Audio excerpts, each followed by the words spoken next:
Hello friends, let's discuss drug development today.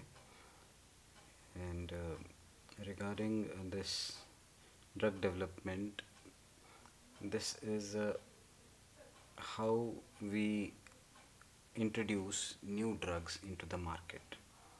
Okay, so a drug is actually, we start with a process what we call as drug discovery. This is the chronology actually. One thing is discovery of a drug, then it is followed by what we call as preclinical studies and followed by clinical trials. Okay, and once these clinical trials they happen, if the results of the clinical trials they are encouraging, then this drug goes into the market. So this is the whole process of drug development. Okay, so we will start with drug discovery first. So now, how new drugs are discovered? The new drugs they can be discovered from old drugs which are already present, maybe some herbal drugs. So you just put those drugs into use. You analyze those drugs. So that can be one way of discovery, or it could be something called what we call as serendipity. Or serendipity. It is a happy observation. Means you incidentally you find that something is providing a beneficial effect, so that would be serendipity. So by means of serendipity or by using the herbal medicines, uh, that could be one source. Then you can just the already available drugs, you can just modify them for a better pharmacokinetic or a better pharmacodynamic profile. So that can be one way of discovering a new drug. So all these methods they ultimately lead to something what we call as a lead compound. Okay, a lead compound is one substance which gives you some promise of some activity. So this lead compound, when it is found, what we do next is we optimize it. So you will also find a term called as lead optimization. Means we try to make it even better by means of this process, by changing, altering that drug, that substance, so that it is optimized for use. Okay, so it is like starting, the starting point could be say a thousands of uh, chemical entities, and then you select a few compounds which could classify as a lead compound, and then ultimately you optimize it, and then you ultimately go for the next step, that is the preclinical studies. One more step in this discovery is what we call as a rational drug design. Rational drug designing.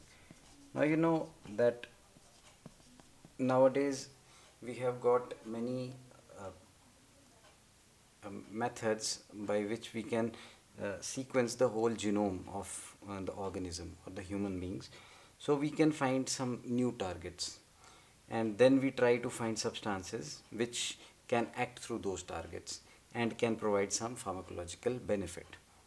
Okay, so rational drug design, it could be compound oriented. Means the the the compound which we are talking about, we can orient our research over that substance, or we can lead to or we can just go for the target. So target oriented approach can be seen, or a compound oriented approach can be seen. Both of them, they ultimately help us to produce what we call as this lead compound. So this is just a preliminary thing, and in this all these processes, what we do is we test them in vitro models or in cell cultures in different areas where we can find some benefit by those agents. Then ultimately what we do is, when we have arrived at this lead compound, what we do is,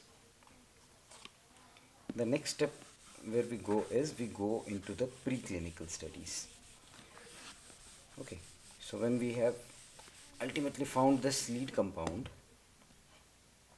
so this lead compound now goes into the next phase, what we call as preclinical study. And preclinical studies, as you know, preclinical means before introducing into the humans, this study is done, and this study is done on animals. Okay, so preclinical studies could also be called as animal studies. So these animal studies, animals are different from human beings, and at the same time they are similar because they are living beings altogether. So animals can be used for uh, introducing this drug before the drug is actually introduced into humans. This is the basis of this preclinical studies. So what would we like to get from these preclinical studies is, the most important thing is safety. Okay, we do not know whether the drug is safe for humans or not, so we can try that drug on animals first before introducing into humans. So safety is the utmost concern. uh, Obviously we need a drug which should be safe enough. It should have efficacy, it should be beneficial, but at the same time it should not have adverse effects, or adverse effects which are permissible. Okay, so permissible adverse effects will be okay, they can be taken up, but if it is unsafe, it does some uh, adverse effects which are dangerous or lethal, so those drugs will not go into the next phase. Okay, so safety is utmost concern. Again, we can also comment on the efficacy if we have something called as a disease model. So if we have an animal having a disease model, like, what we do is, by means of genetic engineering, we can just induce a particular disease in mice, or say the lab animals, and that disease model can serve as that can also give us some idea about the efficacy.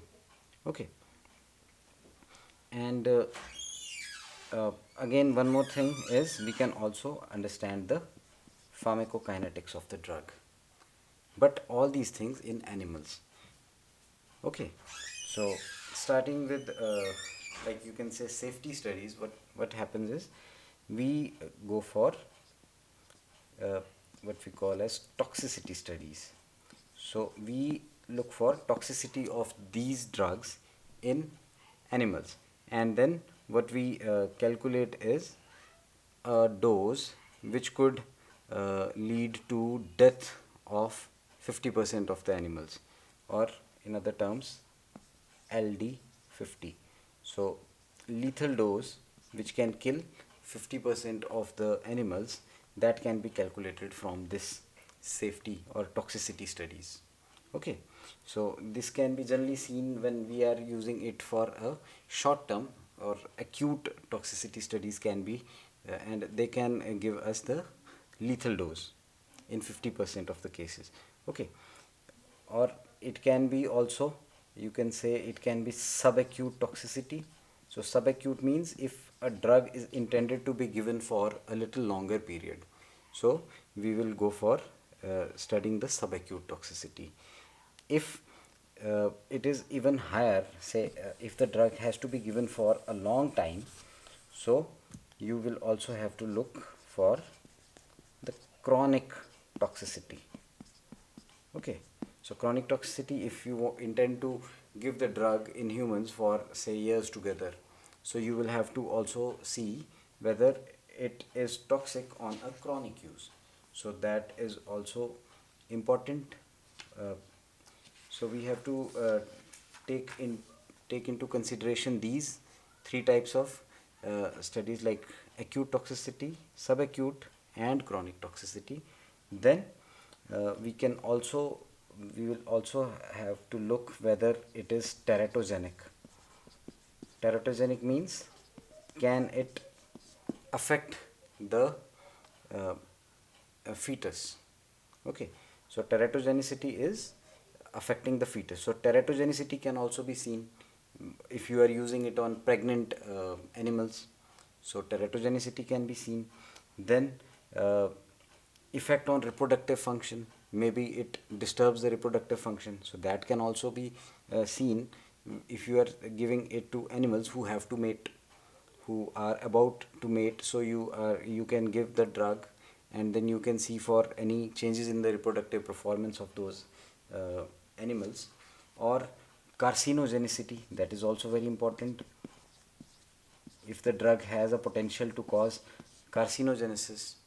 Okay, so all these studies, they are done in the preclinical phase.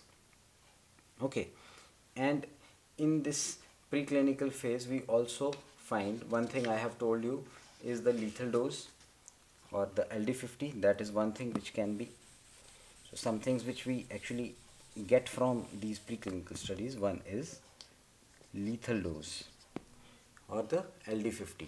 Okay, another thing which we can get from there is no adverse effect level.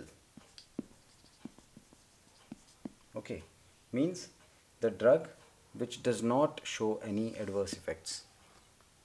Okay, so that can also be calculated. Okay, and another thing is what we call as the maximum tolerated dose. All these things, they can be calculated from the animal studies. So you keep on increasing the dose and you see which is the maximum tolerated dose, or the dose where you do not see any adverse effects. So all these things, they can be calculated, and all this data is important for extrapolating this to the clinical studies when we go for that. Okay, so all these things, LD50, no adverse effect level, or maximum tolerated dose, they are helpful in calculating the dose which will be utilized in humans. Okay, so these are the preclinical studies.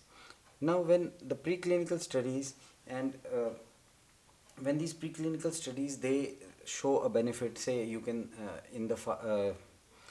in animal models, or you can say disease models, if it is showing some benefit in that particular disease, and also showing that the drug is safe, it can uh, be taken to the next step, what we call as the clinical trials.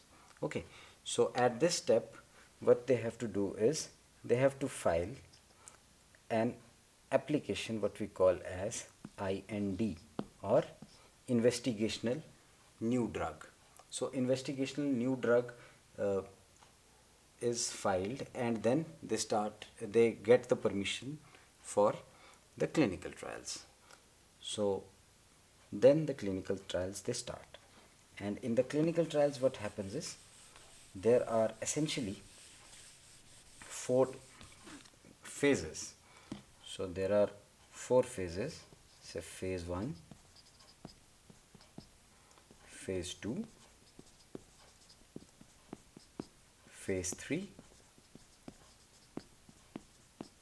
and phase 4. So four phases are there. Four phases of clinical trials are here, and in those clinical trials, what we do is we give the drug to the human beings. Okay, so what are these four phases? I will be discussing in a little detail. So phase 1 is, we start with human volunteers. Okay, so we are giving the drug in human volunteers. Now, if we are giving something in a human volunteer, you do not expect what? You do not expect uh, data regarding the efficacy, right? Because efficacy will be seen only when there is a disease and you intend to treat it, and then you can say ki, okay, this drug is actually uh, affecting or it is benefiting in that particular disease. But in a human volunteer, there will not be that disease present. So the phase 1 trials will be focusing more on the pharmacokinetics, right, and the safety.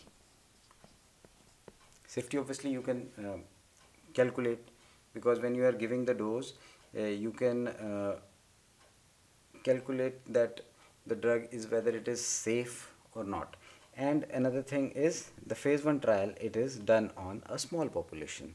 It may be say 20 to 100 people are involved in phase 1 trial. Okay. Now, for drugs which tend to have a very much toxic effects, say for example anti-cancer drugs, in that case we can also take the patients of that particular disease. So cancer patients, they can be in place of human volunteers, we can have cancer patients also if we want to study some anti-cancer drug. Okay, so phase 1 is this. Here these types of drugs, these type of studies are also, these are open label studies. Open label means the person knows what he is taking, the investigator also knows what he is giving, so it is open, there is no blinding in this. Okay, in the next phases there will be blinding. So here the study is simple open label study. Okay, then coming to phase 2. So phase 1 you can also call it as, phase 1 could also be called as first in humans. Okay, and phase 2 is called as first in patients. Okay, so phase 2 studies we conduct in patients.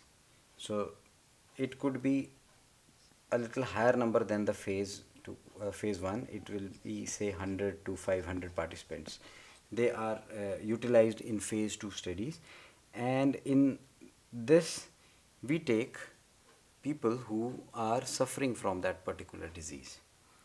Okay, and here another thing what we do is we make comparisons.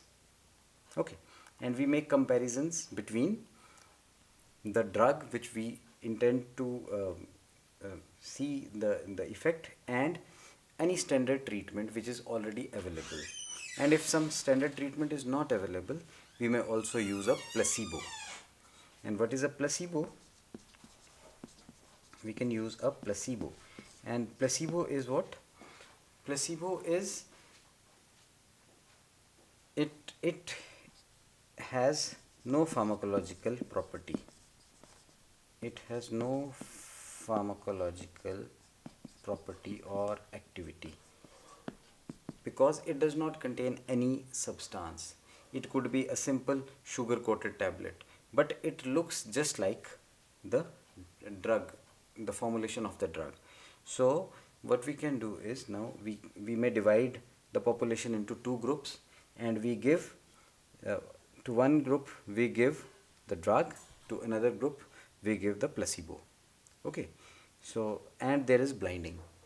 So that blinding means the person does not know whether he is taking the placebo, or even the investigator does not know whether it is he is giving the drug or the placebo. So the results, they are corroborated later on by means of you can say a record which is kept, or a tally which is kept.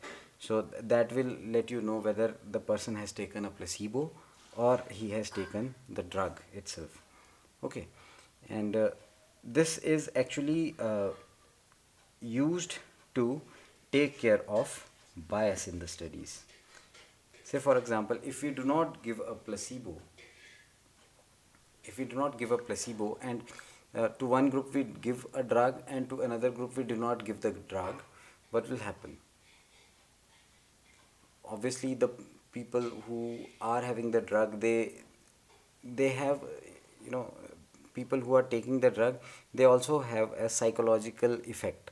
Maybe even just taking the medicine, just taking simple water, or you can say anything like that, simple sugar coated tablet, the knowing that the body is taking up something, it makes the person feel better, so it could give you a false result. So placebo takes care of that thing, that bias is taken away. So that is one important thing. So this is one thing, and another thing, what we do is when we are grouping these into two groups, we undergo some scientific methods like randomization. That also takes case of, and that also takes care of the bias. That is, randomization is done while making the selection into groups. So that is one very important thing. So ultimately the aim of this phase 2 study is now to confirm the efficacy of the drug. Obviously, because we are giving this drug now in patients and we can actually see the effect. So efficacy of the drug is maintained, or you can say it is confirmed in phase 2 trials. Okay. Then phase 3 trials, what happens is we go one step further. One step further is actually what? Now, phase 3 trial, it includes say 1,000 to 5,000 participants. So number is increasing, and now it becomes multicentric. So it becomes multicentric, and multicentric means we are now conducting this study over many different regions, maybe across countries. So now the population becomes more generalized. Okay, so it is a more generalized population and a higher number of population. So the things which we have confirmed in phase 1 and phase 2, they are further confirmed in phase 3 studies. This is one thing. Okay, and another thing that happens is you can find some rare adverse effects can be found because now the number of the population is higher. Okay, and here blinding is also done, randomization is also done, and one more type of design is what we call as a crossover design. And it is crossover means the people which are in these say there are three arms, one maybe what we call as a placebo. Okay, one is a positive control. Positive control would be a an arm which is having a standard treatment, and then will be the test group, and the test group will be where we are giving our new drug. Okay, so what we will do is if we are giving a, say we have got three groups, this is A, this is B, and this is C. So we can start with placebo to group A, positive control positive control to group B, and test to group C. Then later on we may just change it, and now we are giving placebo to group B, positive control group C, and test group A, and then placebo to group C, positive control group A, and test to group B. So we can just cross over. So now everybody in all the three groups will have a placebo for some time. Everybody in the positive control group will have a positive control during some time, and everybody will have the test drug during some time. So these studies, they also help to take care of the confounding factors or the bias that also is taken care of in this type of trial also. So phase 3 trials is this. Then coming to the phase 4 trial, and phase 4 trial is okay. The thing is, when phase 3 trial results, they are encouraging, the after this phase 3, what we do is we apply what we call as NDA, that is the new drug application. And this is, when this is confirmed, it can now be marketed. The drug can now reach the market, and after it reaches the market, the phase 4 study starts. So it is also called as a post marketing surveillance. Okay, so post marketing surveillance is what, or phase 4 is what? After the drug reaches the market, what we do is we keep a track of the uh, the things which are happening to the drug. Means, now you know, when the drug reaches the market, now it is available for use to a large set of population. So it can reach millions of people, you can say thousands of people. Now they are having access to this medicine, so they are taking this medicine, and now you can find certain rare adverse effects which might have been missed in the 3 phases, because all these 3 phases were having small number of population. Okay, and then you can also see effects due to overuse, because earlier it was all a controlled environment. Now in phase 4 it is not a controlled environment, so you can have effects due to underuse, overuse, abuse, misuse. All those effects, they will be seen only after phase 4. Or you can also find certain other uses for the same medicine. Okay, so all these things, they come under phase 4. And pharmacovigilance is one of the important component of pharmacovigilance is a very important component of phase 4 type of reactions. This is a brief outline of the clinical trials. I hope this video is beneficial. I will suggest you to go through your books and understand this topic completely. Thank you so much.